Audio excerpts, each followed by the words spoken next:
শুভ সকাল বন্ধুরা, আজ হলো 14 নভেম্বর, বাংলা 28 কার্তিক, বৃহস্পতিবার। আজকের সকালের বিশেষ বিশেষ গুরুত্বপূর্ণ সংবাদগুলি হলো, দু একটি ছোটখাটো ঘটনা ছাড়া সুস্থ ও সুন্দরভাবে পরিচালিত হয় গত 13 নভেম্বর অসমের 5টি বিধানসভার উপনির্বাচনের ভোটদান। গতকাল 13 নভেম্বর অসম বিধানসভার উপনির্বাচনের 5টি সমষ্টিতে ভোটদান অনুষ্ঠিত হয়।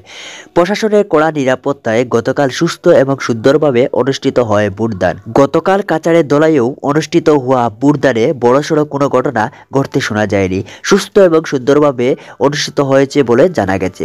শুধুমাত্র দলাইয়ের একটি ভোট গ্রহণ কেন্দ্রে 2টি ইভিএম একসাথে বিকল হয়ে যাওয়ার ঘটনাও জনসামক্ষে এসেছিল। ঘটনাটি ঘটেছিল দলাই বিধানসভা উপনির্বাচনের হাজী মজিদুর আলী রুরাল হাই স্কুলে। রুরাল হাই স্কুলে 2টি ইভিএম একসাথে বিকল হয়ে যায়। তারপর সাধারণ ভোটার এবং ভোটে নিয়োজিত কর্মীদের মধ্যে দ্বন্দ্ব লেগে যায়। পরবর্তীতে প্রশাসনের কড়া নিরাপত্তায় 2 ঘন্টা পর ইভিএম আবারও মেরামত করা হয় এবং পরবর্তীতে সুস্থ এবং সুন্দরভাবে ভোটদান অনুষ্ঠিত হয়েছে বলে জানা গেছে। অনুপ্রবেশকারী রুখতে আসাম পুলিশের বিশাল বড় পদক্ষেপ। আসাম পুলিশ করিমগঞ্জ থেকে আটক করল 6 অনুপ্রবেশকারীকে। গতকাল আসাম পুলিশ ভারত বাংলাদেশের অন্তর্রাষ্ট্রীয় সীমানা করিমগঞ্জের নিকট থেকে আটক করল 6 অনুপ্রবেশকারী। অনুপ্রবেশকারীরা হলেন বাংলাদেশি নাগরিক বলে জানা গেছে।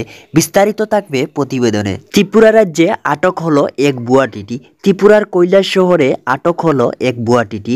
যাত্রীদের হেনস্থা করতে গিয়ে ধরা পড়েছে বলে জানা গেছে। বিস্তারিত থাকবে প্রতিবেদনে। অনুপ্রবেশকারী রুখতে আসাম পুলিশের বিশাল বড় পদক্ষেপ। আসাম আরক্ষীর একটি দল ভারতের অন্তর্রাষ্ট্রীয় সীমানা করিমগঞ্জের কাছ থেকে বাংলাদেশি 6 সন্দেহভাজন অনুপ্রবেশকারীকে আটক করল এবং ইনভেস্টিগেশনের পর 6 বাংলাদেশি অনুপ্রবেশকারীকে বাংলাদেশে পাঠিয়ে দেওয়া হয়েছে বলে জানা গেছে। অনুপ্রবেশকারী মোট 6 জনের মধ্যে 5 জন হলো পুরুষ এবং 1 জন মহিলা রয়েছে। গতকাল ত্রিপুরা রাজ্যে আটক হলো এক ভুয়া টিটি। যাত্রীদের টিকিট পরীক্ষা করতে গিয়ে ধরা ভুয়া টিকিট পরীক্ষক বাটি। ভুয়া টিটির নাম হলো হুসেন আলী। হুসেন আলী ত্রিপুরার বাসিন্দা।